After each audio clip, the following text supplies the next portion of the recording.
The lawyer's office smelled like fresh coffee and old paper, and my sister was wearing the camel coat she'd bought specifically for this. It's not a funeral anymore, Dana had told me on the phone last week. It's a celebration of Grandpa's life. You should come. You should be there she caught herself, when we hear the will. I came anyway. I sat in the chair closest to the door, the one nobody fights over, while my parents took the good seats across from the desk like they were front row at a wedding. My mother had her good pearl earrings on. My father kept checking his phone, smiling at nothing. Nobody had told me to dress up. Nobody needed to. I already knew my role in this room. I was the audience. The attorney, a younger man named Calvin Tran, who'd taken over Grandpa's estate work after his old partner retired, shuffled papers and cleared his throat. Before we go through the distribution, he said, Mr. Hale left a written condition. It's to be read in full to everyone present, before any assets are released. My mother smiled at Dana. Dana smiled back. They thought it was sentimental. A grandfather's blessing. Maybe a line about family, about love, about Dana finally getting what she'd earned by staying close, by visiting every Sunday, by being the daughter who showed up in the photos. I felt my stomach drop before Calvin even opened the envelope. I don't know why. Call it a decade of paying attention to rooms like this one.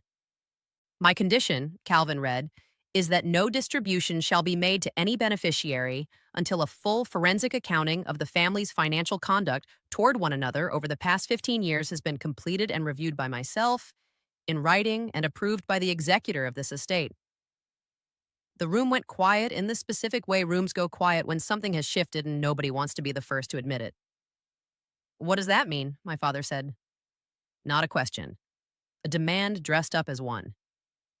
It means, Calvin said, not looking up from the page, your father commissioned an independent financial review last spring.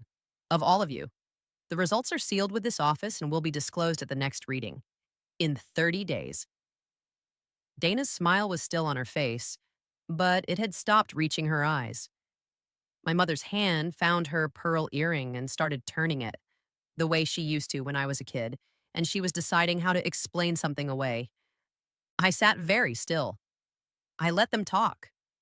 I let my father ask 3 more questions Calvin wouldn't answer. I let Dana say, twice, that this had to be some kind of formality, some lawyer thing, nothing to actually worry about.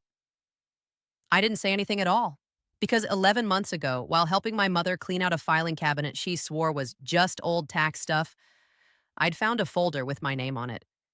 A custodial account opened the year I was 9, the year of the accident that put me in a leg cast for 4 months, and a settlement check for $40,000 that was supposed to be mine when I turned 18. It had a balance of $612.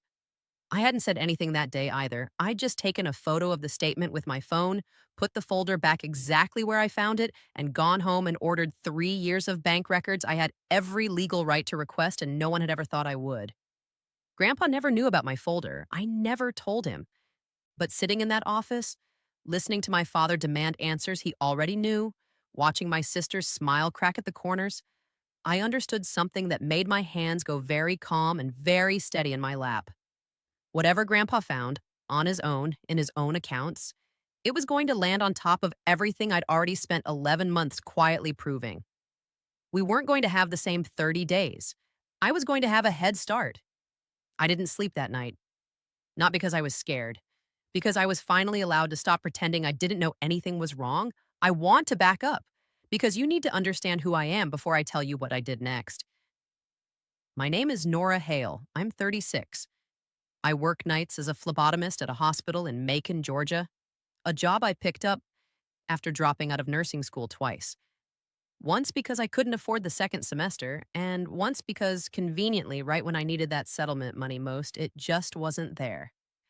I'd asked my mother about it when I turned 18. She told me the account had taken some hits in 2008, like a hurricane had personally targeted my $40,000 trust and nothing else in the family's finances. I believed her. I was 18. I had no reason not to. Dana's nursing degree got paid in full. Her wedding got paid in full. $11,000 at a venue outside Savannah. Photos in every group chat for a week. My parents redid their kitchen the same year I was eating ramen in a studio apartment and working doubles to cover rent. I never connected those things. Not for 15 years. Why would I? You don't audit the people who raised you. You trust them right up until the moment you accidentally find a folder you weren't looking for. That folder changed something in me. Not loud, not dramatic. I didn't scream. I didn't confront anyone. I just got quiet in a very specific way. The way you get quiet when you've decided you're done asking questions out loud and you're going to start finding the answers yourself. The next week, I opened an account at a credit union my family didn't use and had 3 years of statements mailed there instead of home. I requested the original custodial account records from the bank directly. Georgia law gave me the right to them as the beneficiary, something I learned from 45 minutes on a state bar association website at 2 in the morning. It took 6 weeks for the first batch to arrive. I remember sitting at my kitchen table on a Tuesday at 9:02 p.m., in my scrubs still smelling like hand sanitizer, going line by line through a decade of withdrawals with a highlighter and a notebook. $4,200, June 2011, listed as education expense. Dana's first semester tuition, my account. $11,000, April 2014, wedding venue deposit, Ashford Manor, outside Savannah. My account. $6,800. August 2016, kitchen contractor paid directly from the custodial fund. My account, my name, my settlement money, going toward a kitchen island I'd never even seen finished because I wasn't invited to that dinner. I didn't cry. I want to be honest about that because I think people expect me to say I broke down at the table. I didn't. I felt something colder than crying. I felt the specific, focused calm of someone who has just been handed a very long list and a very clear job. I bought a small fireproof lockbox and kept copies of everything in a storage unit I rented under my own name, 15 minutes from my apartment, that nobody in my family knew existed. I started a spreadsheet. I dated every entry. I also started watching my mother differently. The way she'd change the subject when settlements or trusts came up. The way she'd jump in for Dana mid-sentence whenever money got mentioned, like she was guarding a door. I noticed it because I was finally looking for it. 3 months into building that file, my grandfather Walter called me out of nowhere on a Sunday afternoon. "You doing all right for money, Nora?" he asked. No preamble. That was Grandpa, 81 years old and still talked like he was paying by the word. "I'm fine, Grandpa," I said, because I didn't know yet that he already suspected something, and I wasn't ready to say it out loud to anyone, not even him. He went quiet on the line for a second too long. "All right," he finally said. "You let me know if that ever changes." I had no idea, sitting in my kitchen that night, that he'd already hired someone of his own. A man named Russell Okafor, a forensic accountant out of Atlanta, to go through 15 years of family finances with the same exact instinct I had, except his version of looking included accounts I'd never even known existed.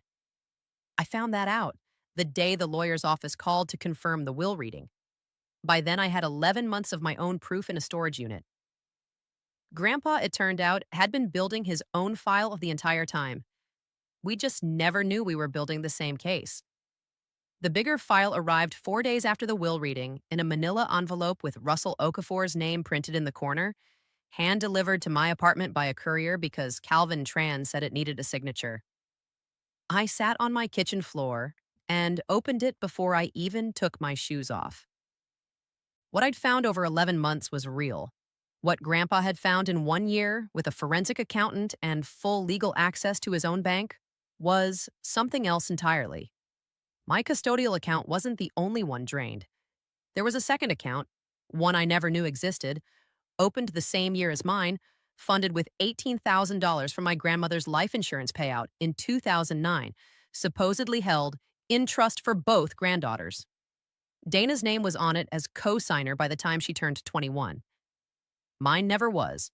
By 2015, that account had a balance of $340.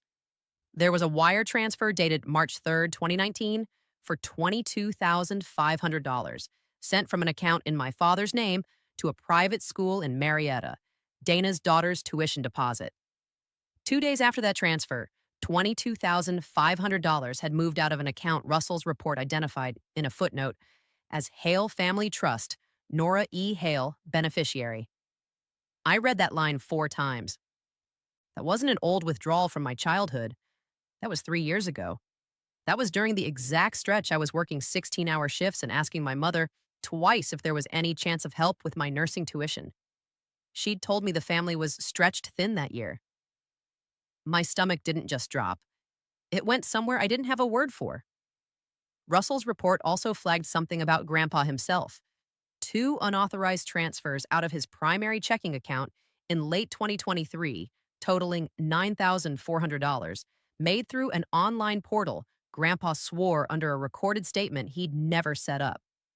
The login activity traced to an IP address registered to my parents' home address. That was the moment everything changed for me. Not the money taken from me. I'd already made peace, in some cold, practical way, with the fact that my family had decided my future was a flexible resource. But taking from an 81-year-old man who trusted them completely while he was failing, while he couldn't always remember which bills he'd already paid, that wasn't financial carelessness anymore. That was something a prosecutor would have a name for. I called Patricia Vaughn the next morning. She was the attorney Grandpa had quietly retained alongside Russell. Calvin had given me her number in an email that just said, "He wanted you to have this when the time came." Patricia had a reputation in 3 counties for representing elder fraud victims and not settling, ever. Not once in 14 years of practice. And the first thing she told me when I sat down across from her was, "Walter didn't just leave you an inheritance, Ms. Hale. He left you a case file." "What happens to the will now?" I asked. "That depends on what you want to happen," she said. "You can let the 30-day clock run and let the audit speak for itself at the reading. Or you can decide right now whether you want this to stay civil or whether it needs to go further than that." I thought about my grandfather, 81 years old, locked out of his own bank account by people who called him Dad at every holiday dinner. "I want it to go as far as it needs to go," I said. Patricia nodded like she'd been waiting for that answer. "Then we have 26 days," she said, "and I need every piece of paper you've already collected on your own. Tonight, if you can get it to me." I drove to the storage unit that same afternoon and loaded 11 months of my own quiet work into the back of my car. For the first time since I was 9 years old, I wasn't the one being managed. I was the one building the case that would manage them. Patricia's office became my second home for the next 3 weeks. We laid both files side by side, mine and Russell's, and built a single timeline that ran from 2009 to 2024. Patricia had a paralegal cross-reference every wire transfer against bank routing numbers, every loan against actual repayment records, which turned out to be 15 years, not $1 paid back to either trust. "Your parents are going to try one of 2 things," Patricia told me on a Thursday, leaning back in her chair like she'd watched this exact movie 100 times. "They're going to claim ignorance, say they didn't track which account funded what. Or they're going to claim it was always intended as a loan, informally, family to family. Both defenses die the second we show the pattern. And if they offer to just pay it back? Quietly?" I asked. "Settle before the reading?" Patricia's expression didn't change. "If they come to me with a settlement offer," she said, "I'm going to tell them no." "Why?" "Because a private settlement protects them from exactly one thing: exposure. And exposure is the only leverage Walter left you. He didn't write a condition into that will so this could get handled in a back room. He wrote it so it would get read out loud." 2 days before the next hearing, my father did exactly what Patricia predicted. He called me, first time in 4 months, and said the family wanted to sort this out privately as a family, that involving lawyers any further would destroy Dana's standing at the hospital where she worked, that surely I didn't want to be the reason everyone found out. "I'm not the reason," I told him. "Grandpa is the reason. He's the one who hired an accountant." He hung up. The morning of the second reading, I wore the navy dress I'd bought for my own nursing school graduation, the one I never got to use. Dana arrived in the camel coat again. My mother's pearl earrings were back. Nobody smiled this time. Calvin opened with the formalities, then handed the floor to Patricia, who stood. opened a single folder, and began reading the audit findings out loud, exactly as the will required.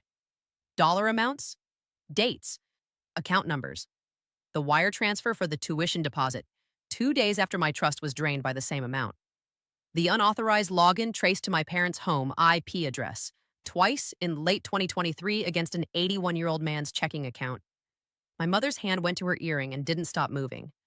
"This is insane," Dana said, standing halfway up. These are guesses, patterns. Anyone could." "Ms. Hale," Patricia said, calm, not even raising her voice. "Mr. Okafor's report includes the bank's own internal fraud flag logs from the unauthorized login attempts. Those aren't guesses. Those are timestamps generated by Wells Fargo's security system, not by us." My father said nothing. He'd gone very pale, the way men go pale right before they stop pretending to fight. It was my niece, Dana's 7-year-old, sitting in the row behind us with a coloring book because there'd been no one to watch her, who broke the silence in the room. "Mommy?" she said, in that clear, carrying voice kids have when they have no idea the room has gone quiet. "Is that the school money? You said great-grandpa gave it to me." Nobody answered her. Nobody in that room could. Patricia let the silence sit for exactly as long as it needed to.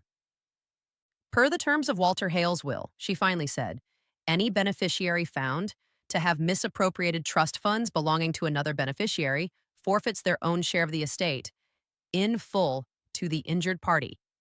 That clause is on page 4. Mr. Hale had it added 11 months before his death, the same month he commissioned this audit." My father stood up, sat back down, stood up again, like his body couldn't decide what posture matched what was happening to him. "We'll fight this," he said, to no one in particular. "You're welcome to retain counsel," Patricia said. "I'd also recommend it. Given that Mr. Okafor's report has already been shared with Walter's estate executor, and per Georgia's mandatory reporting statute for suspected financial exploitation of an elder, with Adult Protective Services. That referral isn't something I control. It was triggered automatically once the findings were finalized." My mother started crying.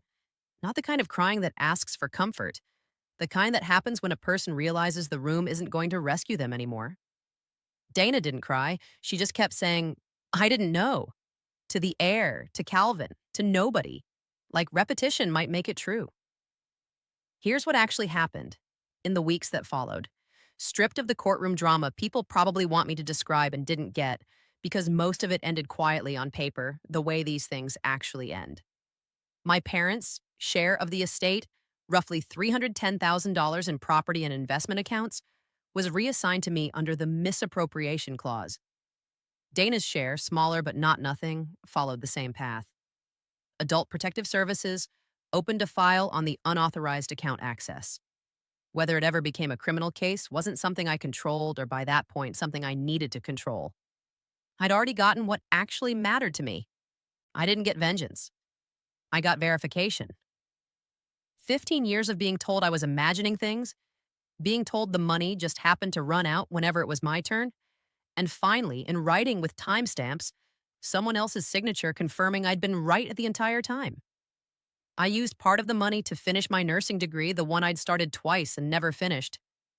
I'm in my second semester now. I work the same hospital, different shift, and sometimes I walk past the lab where I used to draw blood at 2 a.m. and think about how close I came to never knowing any of this, if my mother had just been a little more careful with where she kept old folders. I talked to Dana once, months later, at a gas station by accident. She looked smaller than I remembered. She said she was sorry. I believe she might have been, in the moment, the way people are sorry once consequences finally arrive instead of warnings. I told her I hoped she figured things out. I meant it. I also got in my car and drove away without waiting to see if she'd say anything else. My grandfather never got to see any of this play out. He died not knowing for certain whether his condition would expose what he suspected or just embarrass everyone for an afternoon and get quietly buried with a settlement. But he knew me. He knew that if he handed me proof, I wouldn't waste it being gracious. Last month, I visited his grave with my niece. Dana lets me see her sometimes, which is more than I expected and more than I asked for. We brought sunflowers, his favorite. My niece asked me very seriously if great grandpa knew he was going to win. I don't think he cared about winning, I told her. I think he just wanted the truth to finally have somewhere to land. She thought about that for a second, the way kids do when they're pretending to understand something bigger than they are. Then she asked if we could get ice cream on the way home. We did.